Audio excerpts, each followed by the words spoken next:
Our last speaker is John R. Deal, known to most people as Grizz. He is a local resident. He's a CEO of Hyperion Power Generation, which is a New Mexico and Colorado-based company. It turns out that most of the issues around power plants have to do with control systems. Most of the mishaps actually involve humans.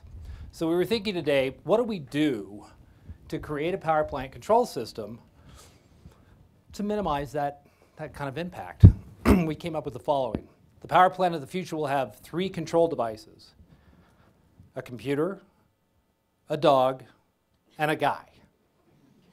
The computer runs the power plant because, as I said, most power plant mishaps happen because of human interaction. So the computer runs the power plant. The dog keeps people away from the computer. And the guy's just there to feed the dog. So I appreciate you spending so much time with us this evening. When the Mondo kids came to me and asked me for money, which is how this got started, and they said they wanted to put on a show, I was immediately thinking of Judy Garland and Mickey Rooney, and just hoped there weren't dance numbers involved. So I'm going to talk a little bit about distributed power generation and small nuclear reactors, something that our team has been working on for a number of years. Oh look, that's my summary of what we're going to talk about. A new paradigm. It's more of a battery metaphor. Instead of big plants, you have small, self-contained, self-running plants that are never opened. And you take them out into the field. They generate electricity for a number of years, and you take them back to a nice, safe location, sealed, never opened out in the field, never fueled out in the field. So it's got a lot of great applications. Taking advantage of the economies of mass production instead of the economies of scale. And standardizing design. It's interesting, we talk about France like they're Nevada for, figuring out electricity. They did it because they had no other resource. To be blunt, they had no choice. We do have a choice. So we believe in our company, and I think the Mondo kids would agree with this, that electric power generation is going to require just about everything conceivable, from rats running in little cages to run your PC. Wouldn't that be cool to have the iPhone with the rat running in the cage to power it? All the way up to large plants. It took me a while to get here, and I want to share because Nick got to put up a picture of him as a kid. I'm the one down here not paying attention, right here. And then my sister Deborah, who is in the back and who's our public policy expert, and our brother Lee and our mom were on our way to a Grateful Dead concert.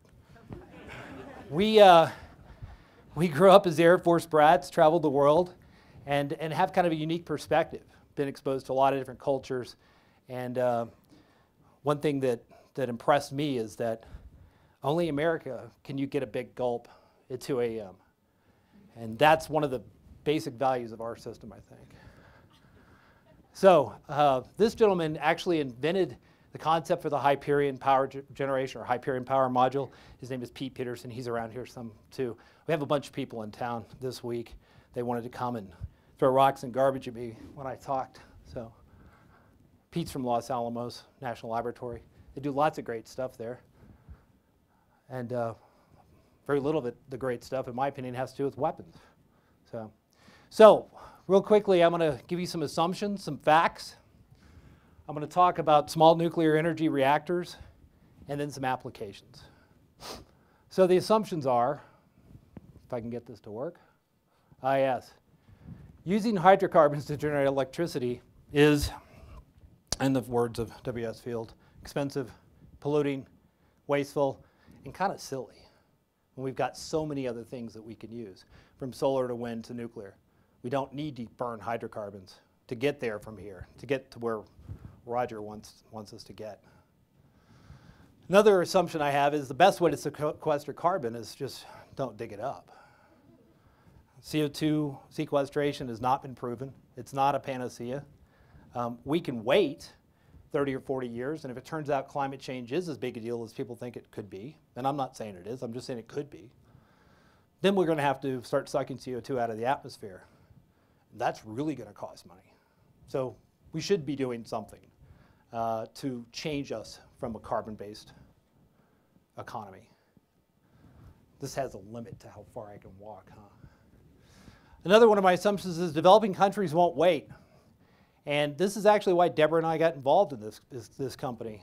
There's this horrible statistic I'll get to later, but suffice it to say that we're pretty darn lucky. People in this room today are pretty darn lucky. And I've met a couple people that actually come from developing economies, and they live in, Arizona now, right? They couldn't wait for their economy to develop. I really don't believe that the next war will be fought over oil or natural gas. It's going to be fought over food and water. So another one that I believe, though, is that for our lifetimes, for our consideration, maybe our great-grandkids, we're going to need carbon-based fuels pretty much forever being our event horizon. And that's because the electric airplane is a real long way off. So another assumption I've got is that grid-based electric production is the wave of the future. Everybody wants to see I'm going to give you this. Here's my wave of the future, right? Everybody wants to be a futurist. Here's mine. My friend, John Gage, who was one of the founders at Sun Microsystems, he's a good guy. He said the network is a computer. Remember that? It's called the internet, right? So it's the same idea about electric production. I like to think I'm in John's, rarefied air, and so I've come up with the grid as the generator. And it kind of looks like this. And again, look at all the different kinds of generation that's required to make this work.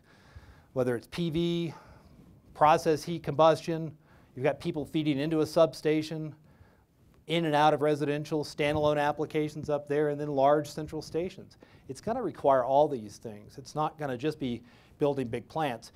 One of our board members spent some time with the Assistant Secretary of Energy, Dan Poneman, and he said, we love what you guys are doing at Hyperion. We think it's just adorable. These little tiny nuclear reactors. But we need to build 20 nuclear reactors in this country in 20 years. So go off and save the third world. We're happy for you to do it, but we're not going to help you. So we didn't get the grant we applied for. So here's my assumptions. Now I'm going to give you some facts. And some of these are not going to be pleasant, but it's the truth. You've heard it all tonight. Higher energy consumption does equal a higher standard of living. I'm not talking about calories. I'm talking about the overall thing. I mean, my jeans cost more than most people in the world make in a year. And I thought nothing of going to REI and buying them.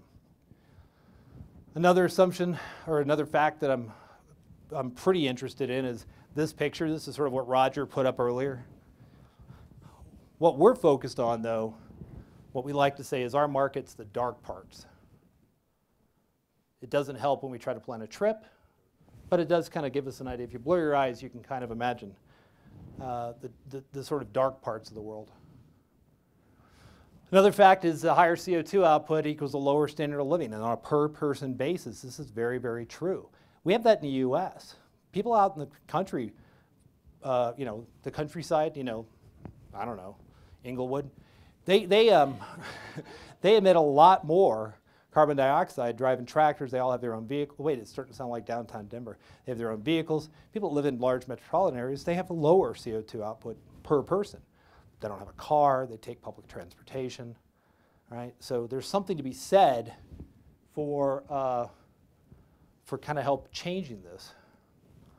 Another set of facts is, and you've probably heard this tonight, and I'll just go ahead and ram it right down your throat.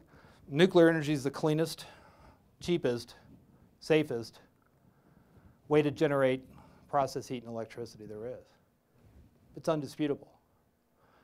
Please don't ask me about the $2 billion overrun that Ariva is suffering right now. But on average, it's definitely true. And it all comes down to this.